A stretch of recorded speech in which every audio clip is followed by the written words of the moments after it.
Hello, everyone. Welcome to the National Museum of the American Indians webinar series, Youth in Action, Conversations About Our Future. Today we are presenting Youth in Action, Indigenous Youth Poet Warriors. My name is Yvette Molina. I am a museum educator at NMAI. Before we begin, we want to take a moment to gratefully acknowledge the Native peoples on whose ancestral homelands we gather, as well as acknowledge the diverse and vibrant Native communities who make their home here today. And NMAI's Youth in Action series features youth Native activists and changemakers from across the Western Hemisphere. Today, we are very proud to present a poetry reading and panel discussion among Indigenous youth poets. This exchange was inspired by Joy Harjo's impact as the first Native American United States Poet Laureate. Her Library of Congress project, Living Nations, Living Words, uplifted Indigenous poets' voices regarding place and displacement. And Harjo further highlighted touch points within those themes such as persistence and resistance. Our invited panelists' poetry embodies these values, and their poetry increases visibility and awakening on Indigenous realities and futures, which is why we are now excited to introduce our program moderator, Tongva poet and singer-songwriter Kelly Caballero. According to Kelly, her body of work focuses primarily on highlighting the multifaceted and complex lives of Indigenous peoples born and raised in urban settings. She recently performed her poetry in collaboration with the great cellist Yo-Yo Ma. And her work has been featured in partnership with the Ford Theater, Hollywood Climate Summit, the 100 Streetwear brand, We Rise LA, and much more. She continues to share her personal experience and stories of life, love, and Indigenous resilience through her work as a Tongva woman. So welcome, Kelly. Thank you for joining us. Meiha, Awishkoneha, Ikwaaha, Nitwanyane, Kelly Caballero. Hello, I'm so happy you are all here. My name is Kelly Caballero. I'm a Tongva singer, songwriter, and poet coming to you from my homelands here in Los Angeles. I want to welcome everybody. I'm so honored to be moderating this panel with such talented writers for this edition of the Smithsonian National Museum of the American Indians Youth in Action webinar series, Indigenous Youth Poet Warriors. In celebration of the 23rd National Poet Laureate Joy Harjo of the Mvskoke Creek Nation, we are having a reading and sharing and conversation with Native youth on how this poet and champion of justice has inspired their writing. Before we get started, please let me introduce you to our wonderful panelists, Saria Taylor, Kinsale Drake, and Jaye Simpson, all accomplished and inspiring youth poets that I'm so excited to share with you all. We will start this evening with a reading from each poet, then circle back for a Q&A and open discussion between the panelists here. First, I'd like to introduce Saria Taylor. She is White Mountain Apache and Navajo. Saria is the winner of the 2019 Youth Poet Laureate of Phoenix, Arizona, and has served as a 25 under 25 Unity Youth. Please welcome Saria Taylor. Hello, Dagate, she Saria Taylor Jose, she Tudathle in Shli Loka, Bashachin, Shatak Kleshma, La Klai, Anthony Taylor Sands Jose, Shosin Shosan, Rita Klai, Danny Taylor Senior Jose. Hi, my name is Saria. I'm White Mountain Apache Navajo, and I'm very excited to be here with you guys and read some poetry. So this first poem I'm going to share is called My Go-To Icebreaker Answer. My name is Saria, and I'm the one Native person you know, or the first you've been forced to listen to. I'm the one who makes everyone feel uncomfortable with the words I speak. My name is Saria. But according to Disney, the media, and Party City, my name is Pocahontas, my name is Elizabeth Warren's cousin, my name is the sexy Indian wench. I'm the one who refers to themselves as a red skin and makes you think of your racist grandparents, or maybe your favorite football team. My name is Saria, and when I speak my language, it makes you uncomfortable, but remember, my language is what saved your country of the free. My name is Saria, and I make you uncomfortable in a world designed for your comfort. It makes you feel something that you haven't felt before, and you're terrified because you know there's something I know very well, but you just can't seem to understand it. I speak of white privilege, and you hear me talking about your dishwashers, ruffled potato chips, and your yearly family trips to Hawaii. But of course, that can't be you, right? You think that's just normal life because all you've done is benefit from the exclusion of Black and brown people. My name is Sareya. But according to the Declaration of Independence, my name is the merciless Indian savage. The way I talk about America makes it sound like I hate it. Like when I tell you about how I'm asked if I'm legal or illegal, if I live in a teepee or an actual house, but you can't understand why. You can't help but feel sorry for me because you know there's something I know that you don't. And you want to know and understand why I am the way that I am. You want to help me and be my white savior. But when you see me look dead inside, when we talk about politics or the native stereotypes that control my life, you decide you don't want to know what I know, to ignore my truths, to ignore my dead cousin, raped ancestors, and friends. So when I speak, you speak over me, and when I'm proud, you put me down because you're scared. She, Saria Taylor, she Tudaflet and Shlit Loka, Bashachin. Young, white painted woman of Fort Apache and my ancestors' wildest dreams, and I am terrified. And my name is Sareya.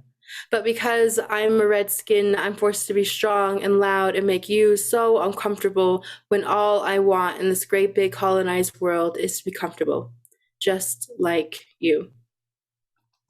Thank you. So my next poem doesn't have a title. Most of my poems don't have a title. Awful with that. I want to fall in love to an Aretha Franklin song. I want to finish making coffee and bring it to my partner, the crackles of the vinyl churning, the yellowish glow in the room. I want to commit crimes while listening to Rage Against the Machine, blood pumping, my vans hitting the pavement, running away from the Klan brothers after knocking down another Columbus statue. I want to drive around the world with my grandma, listening to George Jones moan over the loss of his love, hands out the window, her laughter filling the air. I want to see my brother in his own art gallery one day. Some of his paintings and paintings from others surrounding him standing tall, his hair long. I want to let my friends know that I love them. I want to move the roadblocks in their paths, make the people who hurt them learn kindness. I want to buy my friends breakfast at Denny's and listen to them talk about anything and everything for hours on end. I want to see Harris again, sitting in a red folding chair, a Diet Coke in hand, and I want him to tell me I did a good job, that I didn't quit and I didn't let the world fall. I want to be at peace. No need for land defenders or marches for human rights. I want to know that my siblings and her siblings and him and they and she are safe. I want to apologize to all those that I've done wrong and those that I've confused. I was dumb and young, and I still am dumb and young, but now I have realized that my words mean something, and I'm sorry. I want to listen to London Symphony Orchestra, Rachmaninoff Symphony No. 2, Movement 3, Adagio, and lay on the ground where I once had my sunrise dance. I want to rest in the old cornfield, sunflowers over me, dark thunderstorm clouds rolling by, and I want to be listening to my grandpa singing and laughing. I want to be at peace. I want to be at peace. I want to be at peace. I want to be at peace. Thank you. And then just two more. This one has a title, Rebirth. I have found myself alone in the abalone shell, a rebirth of a new world. Chache once told me the corn grew over 6 feet tall, but these days the corn barely reaches my knees. Sometimes I find myself choking on the air, the pollution pulling on my lungs. I cry out, "Forgive me for my transgressions, my mother." One of the holy beings came to me and told me to weave the cedar, sage, and rain clouds into the new sky. The drums beating as my fingers move in and out of the loom. I wonder how the air feels watching our peoples, listening to our prayers in the smoke of tobacco. The earth has watched the land since the creation, since the beginning of our people. She has heard our songs, seen our ceremonies, and seen our people come and leave into this next world. The songs, our language, and our traumas have been held by the air. The seeds, the wings of a blue bird, and the rays of the moon being held by the air. I am sitting here, eating tart over rocks, praying for the day that my mother is safe. Listening to Harris sing and the rustle of leaves as my hands break, leaving the cracked bones in the dirt with the seeds that are sprouting. When my spirit leaves this body, make a home out of it. Look for me if I'm lost in the bad way. Listen to the land. the animals, and you will find me, with liagi covering over my tarred over lungs, spider webs covering me like a blanket, finally at peace with this world. I have found myself alone in the abalone shell, a rebirth of a new world, cornstalk standing over me, salmon jumping in the river, my people speaking fluently. My mother has found her peace. And then I'm going to share this last poem. This is the longest poem, but it's like my favorite poem ever. It's called I'm Thinking About Strawberries. I'm thinking about strawberries, thinking about the man who picked them for me. I wonder if he has a granddaughter. I wonder if his granddaughter thinks like I do.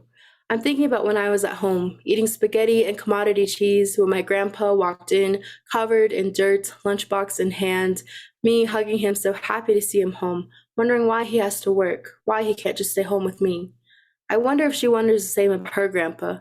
I'm sitting here eating raspberries, thinking about sunflowers. I wonder if they keep a conversation with the sun all day. I wonder if they ever say thank you for the nutrients.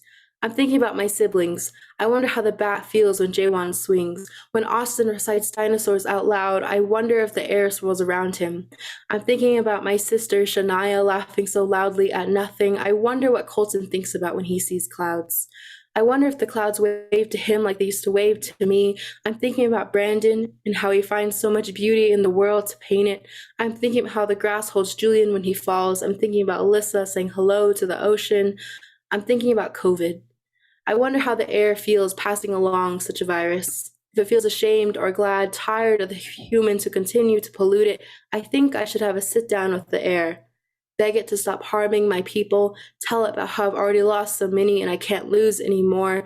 I'm thinking about my grandma Arlita Walker, holding my hand when we walk. I wonder what my energy was when it passed to her. I wonder if she felt so loved and appreciated in that moment like I have always felt with her. I'm thinking about how we laughed together around the world yet so far apart. Talking about Sherwin's poems, my need to try my best, and how she misses eating breakfast together. I'm outside listening to thunder. Each crack and boom, I wonder if the crack and boom are having a conversation. I wonder if they know I'm listening in. Maybe they're talking about me, calling me a snoop and sending me a rain so I'll leave them alone. I can feel the wind. I wonder if the wind and the clouds are in love. If so, I'm happy for them.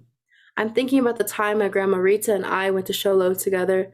We ate at Wendy's and joked with one another. I wonder if the earth could feel my love for my grandma, wondering if the air danced around us quietly, not wanting to interrupt. I'm thinking about the hummingbirds tattooed on my auntie's leg. I wonder what real hummingbirds think when they see it. I wonder if they giggle, embarrassed or smug. I'm thinking about how they all come by to see my auntie and they tell all their friends about that tattoo. I'm thinking about the hummingbirds sitting by my auntie's window, listening to her sewing machine hum. I'm curious about the dirt, the earth and how it connects to me. I wonder if the sun likes kissing our skin every day. I wonder if the rain misses me when it isn't around. Thinking about my Uncle Jay, I wonder if he thinks about the earth too when he's out fighting fires, if he feels bad for the plants that have passed on, nodding at them as he walks by, thinking about how we hugged at my sunrise dance. I felt scared and small, and somehow he transferred strength to me. I'm thinking about energy, the energy of my love and curiosity, my sadness, my breathing, my anger, and the rain. Sometimes when I sit outside, I can hear my heart beating, and I can't help but wonder about the kiwis. Okay, thank you very much. Thank you, Sareya. That was so beautiful. Next, we have Kinsale Drake. She is a Diné poet, performer, and senior at Yale University, where she studies the healing and revitalization potentials of Indigenous poetics. She served as the 2017-2018 National Student Poet, was also featured as one of Time Magazine's 34 People Changing How We See the World. She is also the creator of Changing Women Collective, an online literary magazine. Please welcome Kinsale.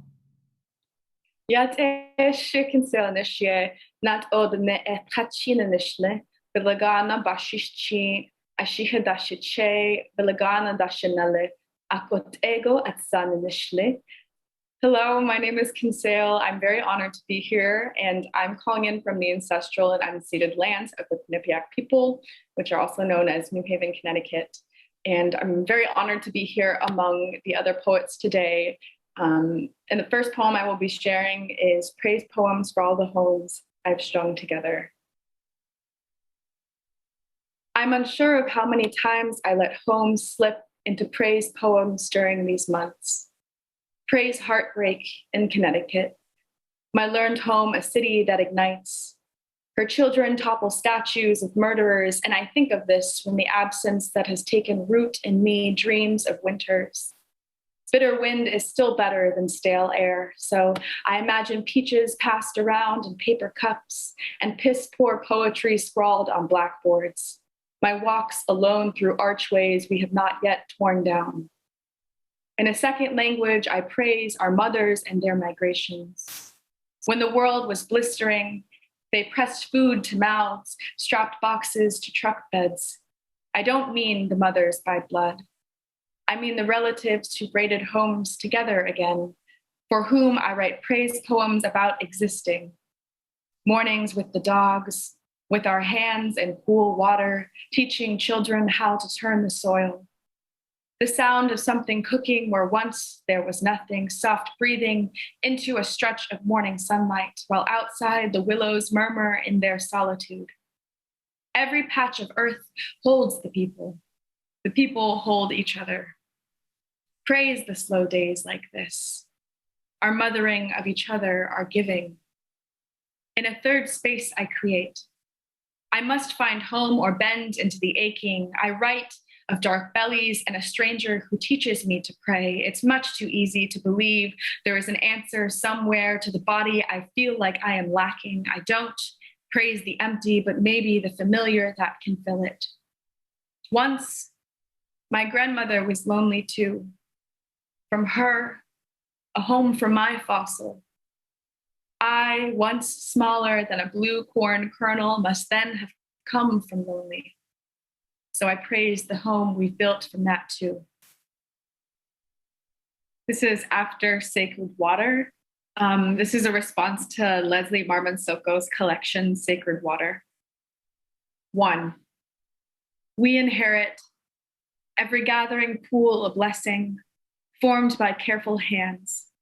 Each monsoon, a heartbeat, turquoise vein, the sound of underwater, brimmed with mosses. Here laps the quiet tide of love. 2. In the summers, we would flock to my great aunt's swimming hole down the canyon, dizzy from the jumbled journey in a truck bed, poke at the tadpoles squirming in the red clay. My mother watched from orchard shade. She had been down here many years before with her sisters, her brothers, picking apples, following the bend of the river, leading the goats to the wayside to drink. Now the water is too polluted with cow manure, uranium. We trace the mud with our eyes, watch the petroglyphs stretch in the shadows, miss the feeling of the sun, wicking river from our skin. 3. In 1956, the Glen Canyon Dam began construction with an explosion, was hit with a demolition blast keyed by the push of a button in the Oval Office, the bottom of the canyon dotted by Navajo, Ute, Paiute footprints still cooling. The explosion, a scar in the earth still aching with uranium mines, yellow cake, yellow corn tumbled in the runoff. What do you call ancestral homesteads stocked like a kitchen sink? The water of your people rendered undrinkable by cattle. Quench the white men in bars that don't admit Indians, water and mineral packed into bombshells. How do you drown by your own artery? Today, the lake has never been shallower. A drought of its own becoming, not even time to weep before the crossing, before the fleeing. Marina of familiar fossils. Zebra mussels scour the bones of old adobe stilled beneath the surface. The ancient sun rendered closer every day as the ranchers lament the withering. The tourists, sticky with sun, dock their houseboats. The people who have known this land see the slick rock still emerging. Thank you. The next one is a poem that's not fully formed or out yet, but I love sharing in readings a poem that I'm working on or that I particularly like to see how it changes shape over the course of readings in the future. So if you see this one later on, it is one that I really love right now. It's called Indian B-Side Love Poem. Swooning, you split the persimmon swiped yesterday from the market. Tap out a rhythm on your countertop. We sigh to Buffy St. Marie breaking the lip of morning. Did you know, I say to anyone, she was blacklisted for a lifetime. I wonder if you notice that I do not pause to define a lifetime. Last night's storm has delivered a mouse's body from the creek to the driveway. You are slow to return with this morning's paper, your fingers bright with fruit, so I glimpse you from the window, bent over the tiny form, still shedding water. I do not ask, but you offer me the rind parsed from the orange heart when you return. I keep inventory of the scraps you give me. Mouse and peels, umbilical cords to be buried at the edge of your mother's garden. And I will offer each soft shell to the earth and a tongue you know better than I. How many times must love chase death's skinny tail around? And we are left kneeling in the muck for small bodies, hidden things. The final poem I'm reading is Good Fire, and it starts with a quotation. To take back the land is to poem the deterritorialized we, to poem map we as insurgent, unconquered, ode to what is lost, what must be protected, and always what is shared, to harvest without accumulation, again, again. Zaina Al-Sus. Write what you know. I know cicadas swallowed by smoke, horizon choked by car exhaust, bitter rain cloud, butterfly wings halved by the heat and highways, lullaby and grasses straining to hush the uproar from the waterside. I know from Yurok, Karuk, Pupa, Miwok, Chumash relatives, fire licks the carcass clean. Moss and acorns soothe a blaze's hungry belly, wet her all-consuming eye teeth, welcome slumber when she is satisfied. Beneath the milkweed root, the cactus wrought alkaline kaleidoscope, world of new bones, each layer of life-giving, a heavy clot ready for bloom. I thumb parched bark from the pine in my backyard, shed the years she has thirsted in this drought. Upstate, the Klamath boils away beneath a muddy sun, suffocated by the lake's severed body. Suckerfish skim the surface, their stiff enamel eyes dried up on a royal bank, all that remains deboned ecosystem. Corpse black wash of trees divvied in 1906 to quench greedy soil, avocado trees, greenery too lush for desert scape. Oh, let her burn softly. Let the lake regain her scattered limbs. There is sweetness in the scorching, gentle unshelling. Let those who have known this place reach the clear water and drink. Thank you. Thank you, Kinsale. Our final reader today is Jaye Simpson. I'm going to let them introduce themselves as requested. This first poetry collection, It Was Never Going to Be Okay, won the 2021 Indigenous Voices Award for published poetry in English.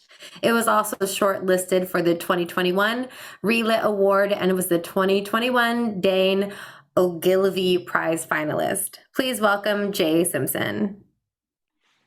Anin Buju Nigishnaga Jaye Simpson. I am Oji Cree Soto. Both my parents are from the Sapotaweyak Cree Nation.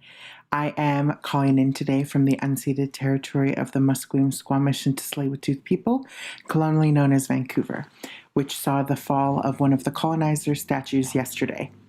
So I'm only going to be reading two poems today. And the first one is Teeth and Sharp Bones, a dialogue, a conversation about child welfare.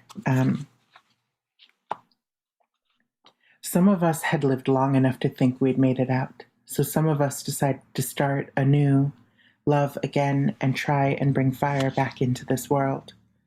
What we didn't expect was to be burying our own children, because when they entered the world of the living, we thought we had truly made it out alive.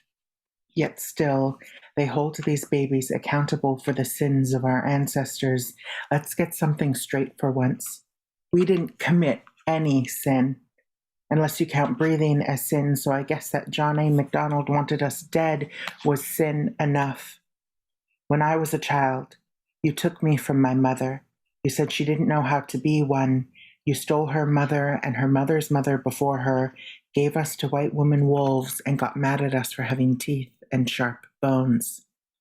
Of course we'd have edges and sharpness. What did you expect when the white woman wolves decided they were hungry for a little more than some quick income every month? They'd sink their teeth into our soft flesh, carve contemporary runes of colonization and abuse into our bones. Don't get mad at my teeth and sharp edges. Even after moving mountains and oceans, I couldn't stop this.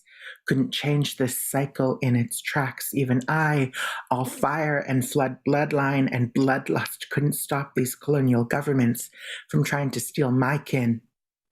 I've buried too many of my cousins, and now I'm burying their children too. Don't think this anything new. You call us bad parents. Fail to recognize you stole our parents the moment they were born, and you call their parents bad parents. Again, fail to recognize you stole the parents when they were born. Hell, you stole their parents' parents when they were children, trying to flee from the white men and women adorned in red and black. Some of us lived long enough to think we'd made it out. And now we're burying our own children, and they're burying us too. Don't dare think this cycle ended with me. I couldn't stop it. You call us dangerous when you took away all of our weapons except for our teeth and bones, and now you're upset your flesh got caught on the sharp edges. Why were you there in the first place? Thank you. That's my angriest poem about some of my experiences as a child in care. And I've only gotten angrier since. This next one is a love poem, a perennial love poem. My feelings are narcissus, pseudo-narcissus, and pteroxychum officinale. Daffodils and dandelions, yellow, flowering perennials, both aplenty in the dirt of my childhood. Daffodils died quickly, Persephone's sacrifice. They trumpeted the end of the stolen pagan holidays. They heralded her triumphant return.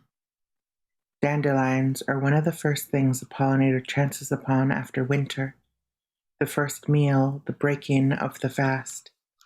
Every spring he showed me the daffodil shoots, his smile kind. He'd ask me to pull the weeds in their way. Daffodils couldn't save him from the disease. She'd ask me to burn the tops of the dandelions to stop the spread of them, and when she wasn't looking, I'd blow the seeds off, see them dance and swirl in the breeze. They were the future, and unapologetically so. My feelings are narcissus, pseudo-narcissus, and pteroxychum officinale, yellow flowering perennial daffodil, yellow flowering herbaceous perennial dandelion. I've never loved for long. Fleeting and far between in the soil, they were never mine for long either. Disease, decay, and rot taking place in tuber, bulb, and root, like the perennial returning once again, year after year, like the seeds carried on the breeze and the swirl of the eddies. My feelings are daffodils and dandelions. Thank you. Absolutely beautiful, everybody.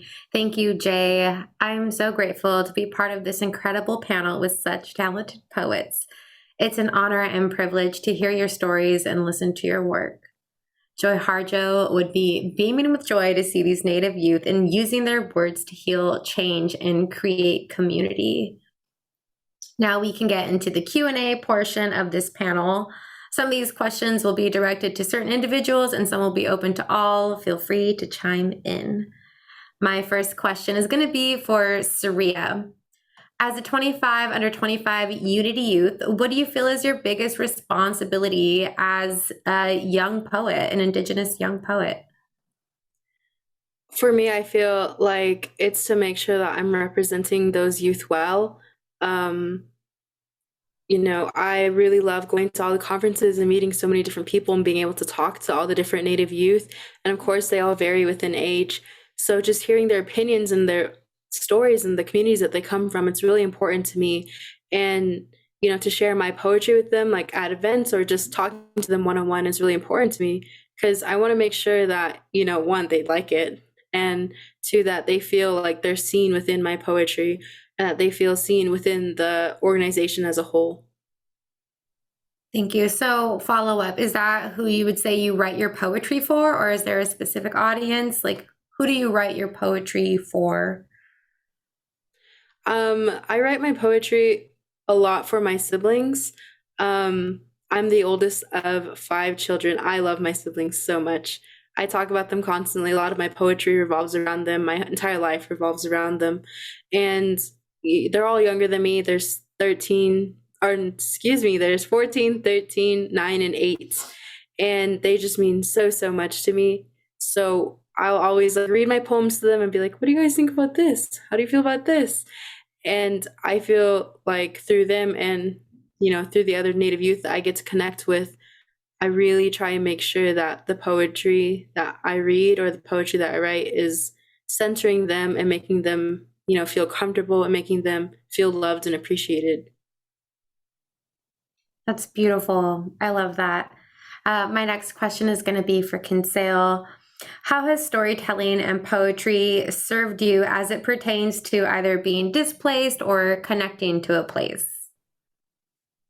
Yeah, I think when I was a teenager and we had media training for international student poet stuff, I think I didn't have the vocabulary or experience to address feelings of displacement or connection, even though I was writing poetry, which was really funny to me. I was struggling with this feeling that I knew I wasn't disconnected from where I came from and from my family and where I felt at home, but I felt displacement in spaces that weren't made for me, where I was the only Native as anybody would. And I'm sure Sareya feels the same within the Youth Poet Laureate community.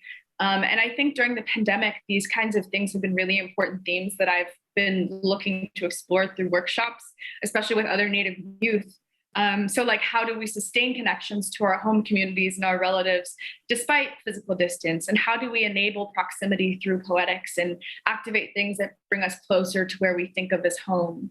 And I think storytelling has always been a part of my life and my community, and it's my role in my community and my family. And I think that's because storytelling roots you in purpose. You're a culture bearer, but it also allows you to figure out what's going on in your head. Why am I anxious? Why am I lonely? And you can realize that you've never really been alone. Even if you don't even have a physical place you can call home, you're part of such a long and beautiful genealogy of poets and storytellers. And they're the reason that you're here in the first place. Like Joy Harjo's work, every poet that you've ever been in conversation with growing up, those are all part of your genealogy as a storyteller. And so I think you might feel out of place a lot of the time. And I know I did. I think that's how settler colonialism is supposed to make you feel. But you have to know that there are stories and practices within poetics that have been here longer than any of us. And when you're telling these stories and you're writing poetry, you're contributing to a practice that is still very much alive. It's bridging generations and making relationships between you and others. And you're part of something that's both intimate and so much larger, which is so important to remember, the scale of things. And it becomes a way to honor your community as well as displacement you may feel. I think Harjo teaches a lot of good things about duality, which is you're honoring connection and displacement. And for those I teach, we honor connections that we know we do have, and then maybe that we don't know much about, to be honest, because I think with poetry and storytelling, it's about how you feel, and it's important to write about where you can find and name as home.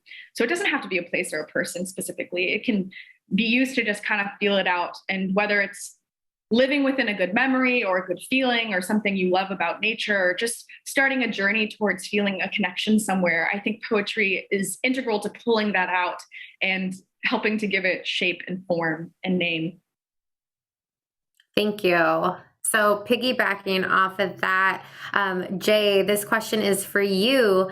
So what does it mean to you as a voice of this generation's like Indigenous poets? What are your thoughts on Joy Harjo becoming the first Native American Poet Laureate in the United States? And how does that inspire you and propel you in this time and place? I would say it's about time. I think one of the things for me is I personally don't like to recognize borders as someone who resides in Canada on Turtle Island. When we see Indigenous folks take the positions of things that were placed in colonial institutions, I think one of the things that concerns folks is like what work is going to be done. And Joy has done such radical and brilliant work. And one of my favorite poems that I think about from time to time of hers is a poem about an enemy is only an enemy if you recognize them as your equal. And I think that is something that when we do our work in poetry and art, we must recognize that the stories that we are holding are keys to our own revitalization. And I think Joy in that position is handing us the frameworks and the tools we need to continue to replicate our own liberation in our own storytelling. So I'm very here for it. I'm very, very here for it. Thank you. So this question will be for all of you, but I want to direct it at Sareya first. Was there a moment when you knew your poetry and activism were intertwined? Did you know exactly what you were getting into, or was it just so happened to be like, you know what, this is my responsibility. I'm stepping up to the plate and I will, take that responsibility. Personally, for me, when I got involved with poetry, I got involved off the bat with becoming the Youth Poet Laureate. I never really wrote poetry much before that or really thought about it. I wrote about what it was like to be in school at the time. I was in high school, where it was just mostly white kids. And it was really hard for me to deal with that. And I was in mostly like AP Gov classes and things like that, where we had a lot of heated discussions and where I was put down most of the time in those classrooms. So for my poetry, it just came a little bit more naturally, I guess.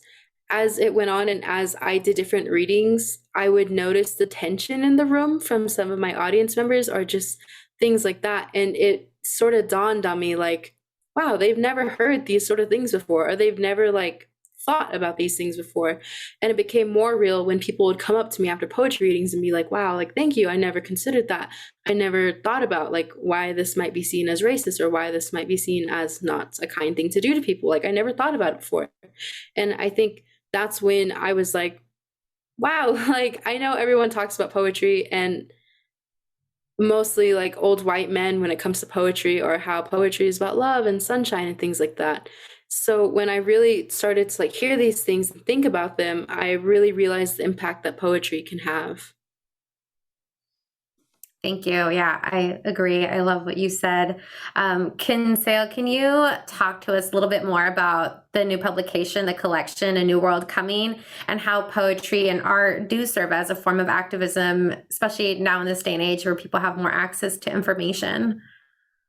Yeah, so I think similarly to Sareya, I was also kind of thrust into a spotlight very suddenly. I was a very shy kid, and my parents didn't even know I wrote poetry until I was like a finalist for National Student Poets Program. So I wasn't used to sharing my work, and I wasn't really comfortable being centered. And so I still struggle with this relationship a lot. And I think being tokenized in spaces that are like arts, even arts spaces where there's not a lot of natives, I think you still get seen as like a spokesperson and like you should know everything and you are representative, and that's just not the case at all. And so a lot of the times I was being given the label of an activist, and I would just be like, I'm just writing poetry, like I'm just doing workshops. And I think that's important too, to be like, artists like can identify how they want to, and it's hard when you have a lot of pressure on you to identify any which way. But with New World Coming, I think that was the first time. Well, it wasn't the first time. That was like it came as like a jumping off point from when I had met with other organizers in Bears Ears National Monument in 2019. So my friend Alistair is Diné, and they were one of the editors of New World Coming. And we met at the summer gathering in 2019. They worked for Utah Diné, which is a grassroots organizing group that was fighting to restore protections of the ancestral lands in and around Bears Ears National Monument. So a lot of our tribal communities have ancestral connections to the land there. And so I was there a lot that summer. I was invited by them and the Intertribal Coalition to do community building workshops and like share poetry and just talk with people, elders, and be around the community to share art and work. And it was a really beautiful space. And the land defenders would like cook meals together, and we'd all share words in the little spaces they had built.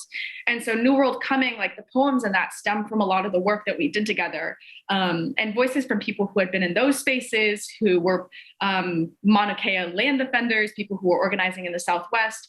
And I think it demonstrates how integral art and writing is to community building and sharing knowledge. And I think a lot of my poems in there were to celebrate the connections that I was building and that I was observing in these spaces, which is why a lot of the poems in there are praise poems. And I think it also came out of the beginning of the pandemic, when not everyone had access to vaccines and community members were organizing to get resources out to people. Like the Navajo Nation, they were trying to take care of elders and those most at risk. Like I was worried all the time. It was really scary. Like I had relatives get sick and pass away, and I was constantly worried. And so it felt like everybody was kind of scared. And then suddenly everybody was just like moving to get things out there and get things up and running to help people. And I think contributing to community response and seeing the work that rose up to help one another was also what inspired the art in that collection. So it was kind of all about making connections despite physical distance, because we're trying to keep people safe. But it helped, I think that collection helps to envision a future where that kind of collaboration is normalized.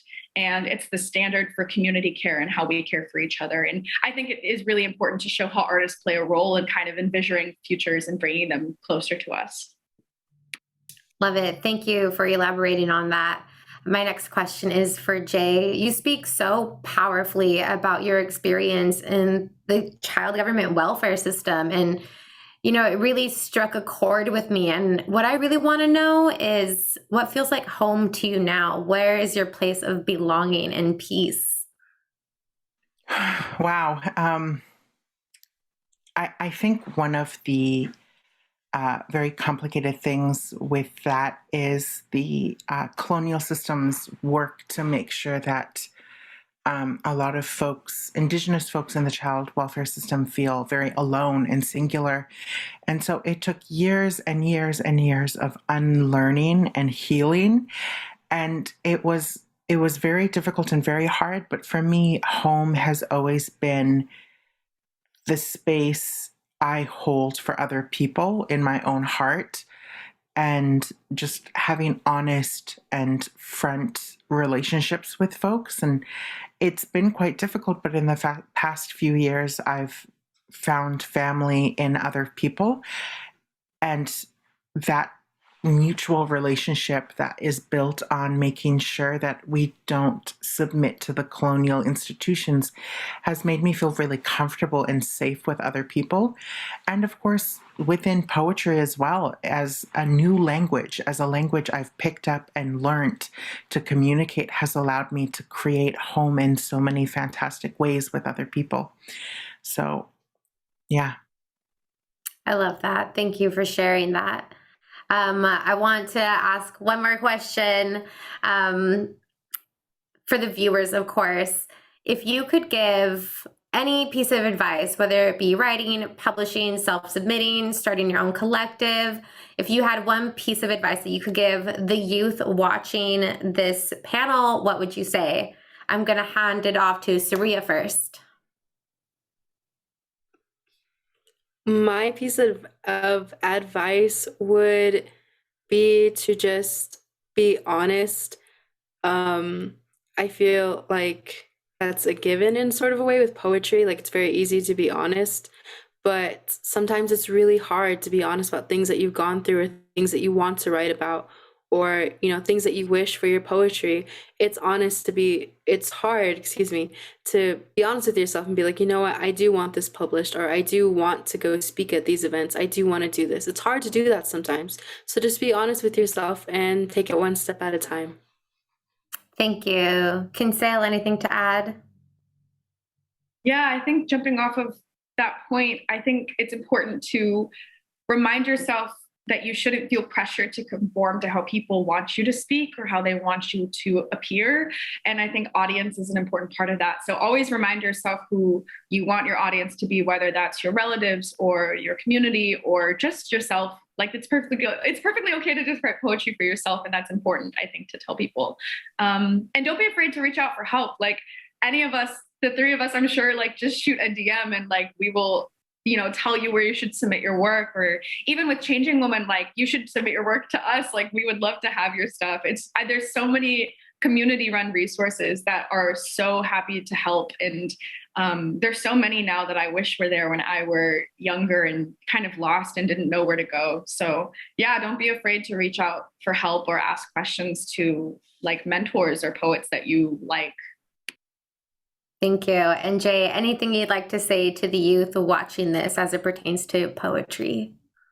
You do not have to bleed on any stage or any page to know that, like, to let folks know that there's a wound. Oftentimes, as poets, we find this language to communicate, and it's very cathartic. But at the same time, it can be just for yourself. I have so many poems that I've written just for myself because it's mine, and I don't want to put that on the audience. And also at the same time, if it's a very particular audience with a lot of white folks or folks with institutional power, I am going to place some of the onus on them as positions of power, and that can change policies and procedures. But then also at the same time, I want to make sure that I infuse as much joy and futurisms in my work. My work doesn't have to be a legacy of pain. It can be a legacy of laughter and joking and kinship. We can do that. We contain as many multitudes as we want. Love that. All of you guys. Wow. Okay. Like if I could give a standing ovation, a round of applause for all of you. I'm so blown away. I'm touched. I'm inspired. I want to thank you all for being here for this panel and for NMAI for offering a safe space for us to conduct this panel and have this conversation. So once again, thank you all so much. Kinsale, Sareya, Jaye. You can find all their work on social media. It's out there. And I'm going to pass it back over to Yvette. Again, thank you all so much. Nishinachima from my heart. Thank you so much, Kelly, for being our incredible moderator of this beautiful poet to poet gathering. And thank you to Sareya, Kinsale, Jaye. We are so thankful as an audience that we were able to share those incredibly emotional moments that you shared through your poetry. And it is because of that that we are very grateful for having joined you on one step of your journey as artists. And of course, for serving as inspiring role models for us today. And everyone, feel free to follow our panelists online through the link shown on this page to learn more about them and support their work. And of course, during National Poetry Month this April, we encourage you to research, to read, and include Indigenous poets wherever there are community spaces in your area. In addition, thank you to everyone that has attended and worked on our Youth in Action series and those that came before us to make this possible. For more information about upcoming Youth in Action episodes, as well as recordings of previous episodes, and to explore other ways you can enjoy the National Museum of the American Indian from home, visit us at americanindian.si.edu. Thank you so much.